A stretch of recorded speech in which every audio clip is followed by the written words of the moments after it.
That's it. Lycoris Recoil is over. I'm really sad there was an announcement for another season right at the end of episode 13. I'm a little sad. I'm a lot sad. Yes, the finale of Lycoris Recoil, absolutely fantastic. I will admit, was expecting a little more bang with the animation, but I think it did very well. It got all the bases covered. So many great little scenes in this episode. I don't even know where to begin without doing my usual start from the very beginning. But Mika kind of stole the show. Like, Mika, honestly, I think had the best scene in this entire episode. The moment I seen Mika walking up to Yoshi, I was like, whew, Dad's mad. Dad is mad. Is that the woman who hurt Chisato? Beats the crap out of her. Surprised he actually used non-lethal, though. That was the... Well, honestly, if he had a shotty and it wasn't non-lethal, that would have been extremely violent. But obvious that he wasn't putting full blame on the assistant. Obviously, the way that he was seen to end it was to end Yoshi. All signs point to that he took out Yoshi. I mean, I don't think he would be crying. I don't think he would have that cutaway. Obviously, looking as if he's changing what type of ammunition he has. It seemed like he was putting an end to everything. So, pretty crazy. So, before I get started, I want to say, so my predictions, Chisato would live. Chisato lived. My other prediction was that he did not put the heart into his chest. That was correct. That's my second prediction that I got right. And third and biggest prediction that I think most people were against me. Most people were definitely against me, thinking that Majima was going to survive. And Majima, don't know how. Don't know how. But Majima did survive. It looks like he is pretty dang beat up. So it looks like he took quite a beating going down. But it seems to all a point that he is alive. They essentially had the commander and the higher ups were claiming that he is still not accounted for. They have all these targets. He's the one that's remaining. It showed him walk by some guy. It could have been a ghost of Majima that's trying to push somebody to do it. That could be. His body could have gone missing, and it still got the feel of Majima's spirit within people. But again, I think he's alive. I think he's alive. But yeah, let's go back to the beginning. Starting things out with Sakura not being in good condition, that was not bueno. I was not happy about that. I was kind of thinking like, wow, could Sakura be the one and only that actually dies out of everybody, just to kind of show that, hey, we are willing to take somebody out. Even having the power go out, it kind of felt like everything was pointing that Sakura was going to pass away, but doesn't look like it. She still made it, but it was still rough. I love this scene so much because it's once again a scene that Fuki is not the sum of what she seems like. She's tsundere. Fuki's tsundere. So to have her basically going, we need to go back to Sato. No, Commander says, get out of there. I want as little casualties of Lycoris. I want to get all the Lycoris out there. We don't need more bodies there. And Fuki is literally, she doesn't want to say it, but she wants to go help Chisato. So finally having this moment where talking is like, look, you take care of Sakura, I'll take care of Sato. Well, you're going to disobey orders. I'm the leader. No, just say that I did my own thing. You take care of Sakura. And then, yes, technically having at the very end, Fuki not wanting to admit that she's happy they found Chisato was cute. But yes, we have more of Chisato and Majima fighting. At some point, it looks like her heart is giving out, and Majima gives her a little break, so they have a little conversation between the two of them. Really kind of just hitting on the same subjects. Really, Chisato kind of instilling upon Majima why she is the way she is. She wants to help other people so that she can be kind of embedded in their memories and live on in their memories. Whereas again, yes, Majima is more about, yes, you think that I'm the bad guy. I don't see myself as a villain. I'm fighting for the weak people. The DA is the strong people. I'm fighting for the weak people. You just don't see it from my direction. Which, yes, to be perfectly honest, isn't some crazy storyline or anything to give to him, but I think it was enough to really give the perspective of somebody that is, from his perspective, is fighting for the weak.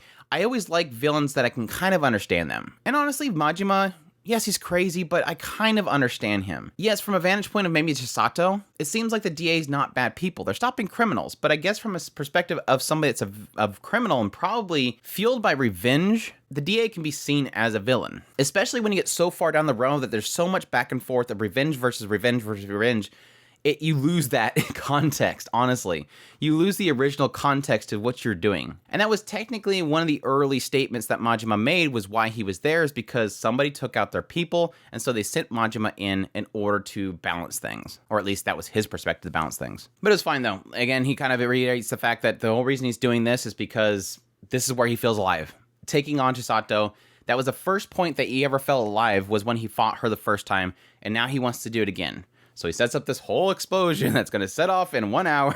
I just love the dialogue, and I love Chisato's snarkiness this entire scene. Like, even from the very beginning, having her like this, they're like, are we doing this again? Like, she really is like, are we really doing this again? It was just so good. And oh my gosh, the voicing of Takina when she first shows up and they fall off the side and you hear that squeak out of Takina. The seiyus just such a good job. Like, Chisato and Takina's seiyus were phenomenal this entire series. But now, before they fall, yes, we get the scene with Mika running into Yoshi. And yes, he's mad. Is this the lady that hurt Chisato? It comes at him.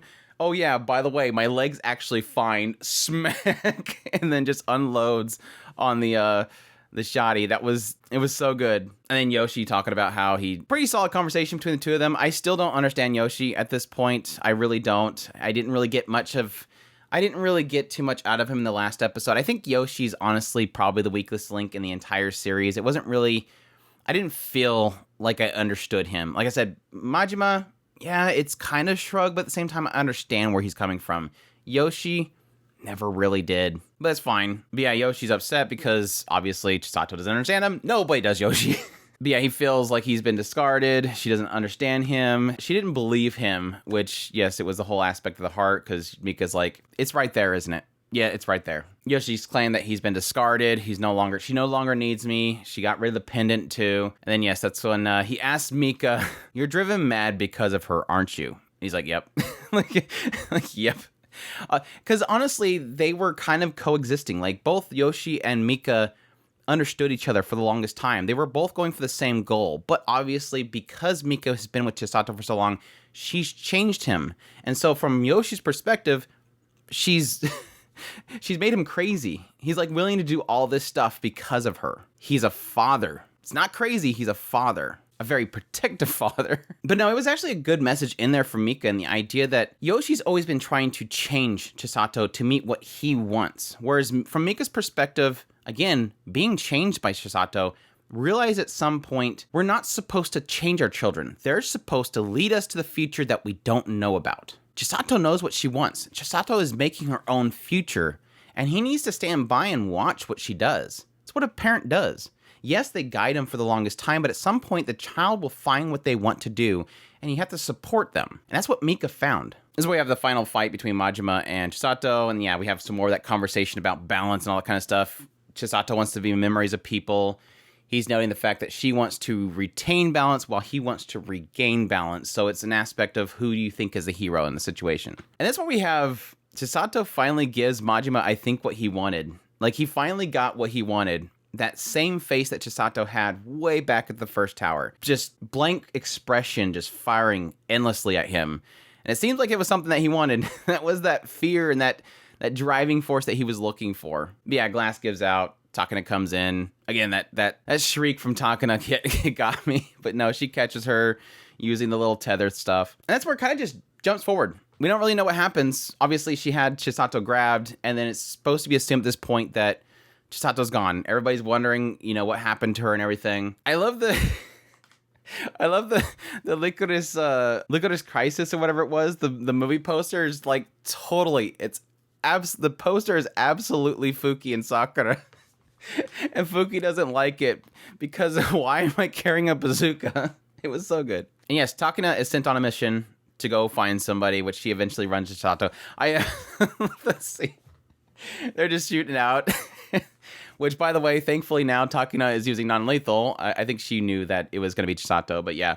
They tether each other and start yelling at each other. You're supposed to call out before you fire at me. I was never taught that. You're I just love seeing them bouncing up and down and bumping into each other. There's so many cute scenes with the two of them. But yeah, back at the cafe, Fuki doesn't want to admit that she's happy to see that Chisato's fine. I love the little brief moment you see Mizuki, she walks around the corner.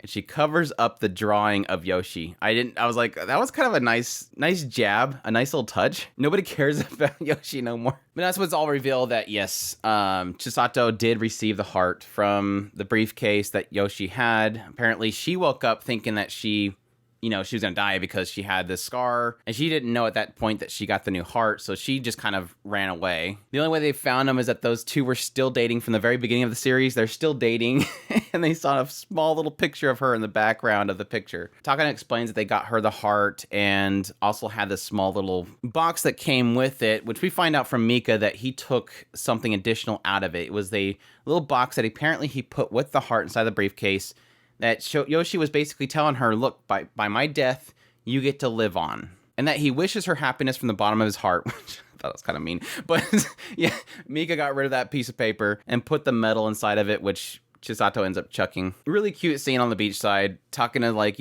are you sure about throwing that? And Chisato's like, well, I hesitated because somebody told me it was cute, which was obviously Takana. She's like, what are you talking about? It was you. And they had that brief, we had I tweeted about it. It was like, we had that full circle effect here where we had that first scene that honestly, I think a lot of people blew up about. That scene where Chisato grabs Takana and starts lifting her up inside of the DA. Really, really cute. Now we get to see it again at the beach side where Chisato lifts her up again. Which at this point, I don't know what this is referencing, but essentially Chisato's like, I don't know what I want to do now. And Takana's like, well, why don't you start with something that you've given up on? Which apparently involved Hawaii, so they decided to run off Hawaii.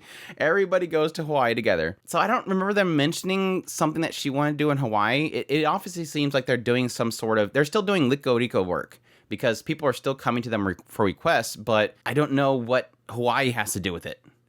Maybe she wanted to open a food stand in Hawaii and still do their work. But I guess it's all just an excuse to get Chisato in an outfit like that. It was super cute. Commander's still looking for them. She's like, don't send the Lily Bells. They're still working out there. Again, somebody's coming in for work. And yes, we wrap up the episode with Chisato coming in with a new outfit. Do you need help or something like that? Some goofy broken English. Then yes, Kurimi's like right in the background taking the final. Well, no, it wasn't the final statement because Mizuki said something. But yeah, aloha. It was a cute little way to end it up. But it's over. That's the problem. Everything. That's the big problem in the end. Is it's over. And I'm super mad that we didn't get an immediate announcement for something additional. I, of course, watched the Aniplex stream last night. That's why maybe you'll see that I have bloodshot eyes. I'm not sure if it'll pick up on the camera. But they didn't say anything about additional stuff in the live stream. But I was hoping that something would be announced at the end of this one at least. But yeah, I want more. I need more. Maybe we'll have the adventures of Lycoris in Hawaii, or I don't know, maybe we'll just do like a movie or something like that. We still have the Lily Bells, the Allen Institute still there, Majima's still around. There's so many threads that they could still go into something. We won't have the aspect of will Chisato's heart go out aspect removed from it, but I don't think that was ever most people's enjoyment. Like literally, it didn't become an issue until the third quarter of the show. I think that there's plenty here that drives people to watch it. For me personally, it's the characters, the interactions that we had in this episode. I didn't mind that the whole heart thing was a fake out because every bit of this episode was great because of character moments. Character moments have always been what I loved about this series, and this episode delivered. Yes, Sakura fake out. Yes, me having my frustrations with Yoshi. None of that matters because of the character moments. Mika freaking out and beating the crap out of the assistant. That was what made it. So yes, I really do hope that we get another season or a movie or something. But anyways, love it to death. I appreciate you guys for checking out my videos on a weekly basis. I have had so much fun covering the show and geeking out with the rest of you guys in the comments. Your guys' feedback, your viewing of my videos was absolutely fantastic. Really do appreciate it. I hope that you guys will join me as we go into the next season as well. I'll probably find some shows there that I want to cover. I'll be doing first impressions of each of the shows of the following season. So just leave me a comment when I watch those shows and let me know if there's something that you would really love me to watch and cover on a weekly basis if it's something that you're watching. I'll try to go a little bit based on feedback of people this time. Usually I kind of go with stuff that either I have a lot to talk about in the show itself or if I just really love the show. So that means that if you have not already, make sure to hit that subscribe button so you get all my content. I do news, reviews, first impressions, top list. If it's anime, it's pretty much here. Additionally, if you want to support the channel more and you enjoy my content, I would appreciate if you consider supporting us on Patreon, our tips link, or super thanks button down below. Greatly appreciate everybody that does. and y'all take care. Oh, it sucks.